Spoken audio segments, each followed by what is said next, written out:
saludo, queridos hermanos, queridos amigos, en este jueves de este verano 2021. Quiero compartir con vosotros hoy un texto y una reflexión acerca de él, concretamente en la Epístola Universal del apóstol Santiago, en el capítulo 1, y es casi en el inicio de su epístola. Santiago, capítulo 1, versículo 2. Dice: hermanos míos, tened por sumo gozo cuando os halléis en diversas pruebas. He leído la versión 60, Reina Valera de 60, y la versión La Palabra traduce: alegraos profundamente, hermanos míos, cuando os sintáis cercados por toda clase de dificultades. Quisiera destacar dos cosas de este texto brevemente. En primer lugar, creo que este versículo tan pequeño, que a veces puede incluso parecer que pasa desapercibido, creo que es un test a nuestro crecimiento. Una de las palabras que más estamos oyendo desde que comenzó esta situación del COVID es un test, un PCR, un test. Y hacemos análisis, y creo que este versículo es un análisis, es una analítica a nuestro crecimiento. Porque cuando nos sentimos cercados, cuando nos sentimos, como dice, en diversas pruebas, lo natural es sentirnos tristes. Es más, entiendo bíblicamente que no es ningún pecado sentirnos tristes cuando tenemos dificultades. No es ningún pecado sentir tristeza cuando se nos cierran puertas. No es ningún pecado sentir tristeza cuando nos sentimos cercados por los problemas.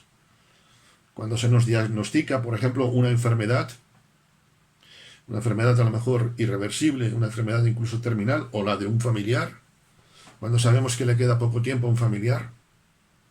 No es nada agradable y sentimos tristeza cuando el jefe nos dice que la empresa cierra o que nuestro trabajo, nuestro puesto ya termina. No es nada alegre, nos sentimos tristes cuando alguien nos traiciona. Es más, si no sintiésemos tristeza, no seríamos seres humanos.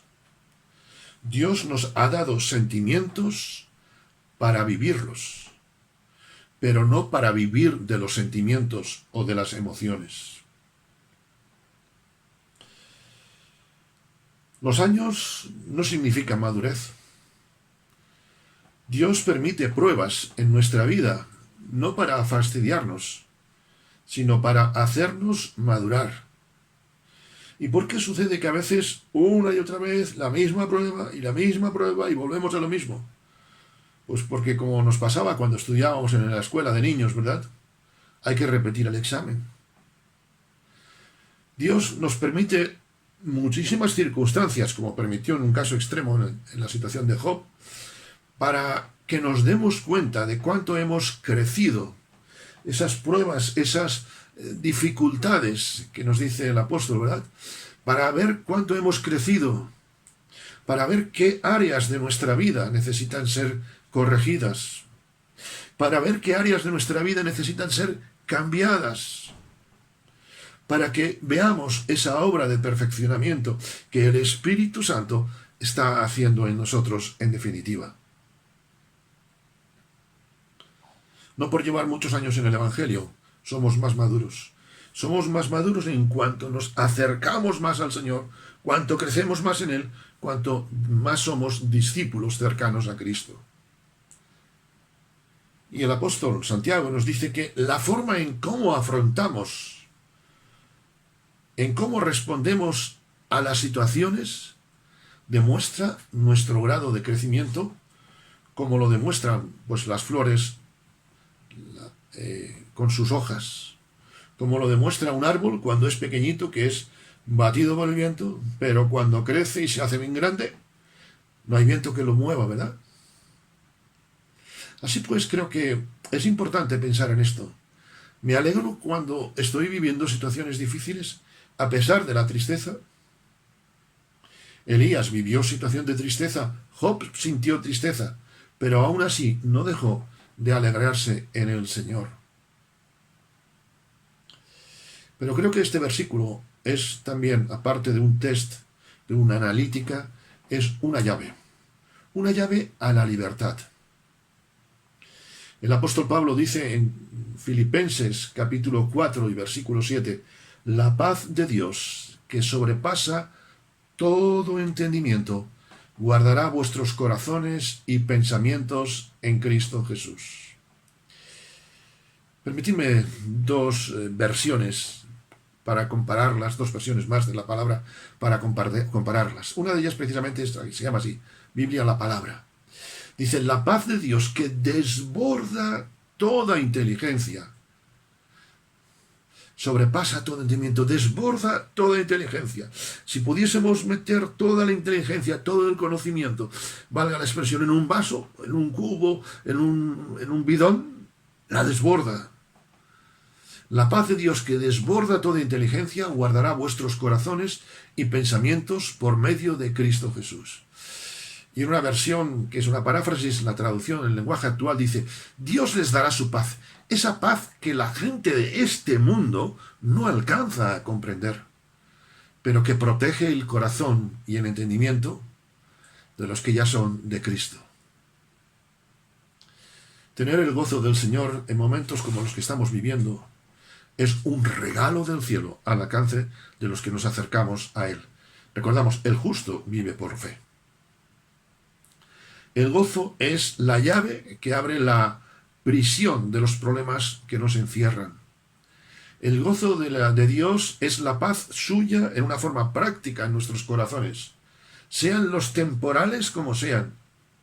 Recordamos los capítulos de 27 y 28 de Hechos, ¿verdad? Pablo iba preso y él fue el que dio paz a todos los demás. El preso era el más libre de todos. Todos pasamos problemas, pero ¿cómo respondemos a ellos? ¿Cómo afrontamos? Porque si la fe no me vale para afrontar las dificultades, entonces es una fe vana. Y si Cristo vive en ti, Cristo vive en mí, mi forma de afrontar las dificultades tiene que ser diferente, no necesariamente con una sonrisa, quizá a veces con lágrimas, quizá a veces secando nuestras lágrimas, nuestros ojos, pero aún así, sintiendo la paz de Dios. Sentimos tristeza cuando se nos va un ser querido, sí, pero tenemos esperanza si esa persona ha creído en Cristo. El COVID, desde luego, ha supuesto una cerca enorme, una dificultad enorme. La economía se resquebraja, muchas personas han fallecido, otras han sufrido la enfermedad, gracias a Dios la han superado. Y esperamos que no queden secuelas. Todos, de alguna forma u otra, nos hemos visto afectados por la enfermedad. La cuestión está en cómo reaccionamos a ella. ¿Cómo reaccionamos ante lo que estamos viviendo? Ojalá en este día de hoy, en este tiempo de reflexión que hemos apartado para Dios, busquemos el gozo del Señor, porque ese gozo, como diría el profeta Esdras en el libro de Nehemías, el gozo del Señor es nuestra fortaleza. Concluyo. Recuerda, pase lo que pase, no te olvides. Hoy es día para gozarnos en el Señor, aunque haya lágrimas. Que Dios te bendiga.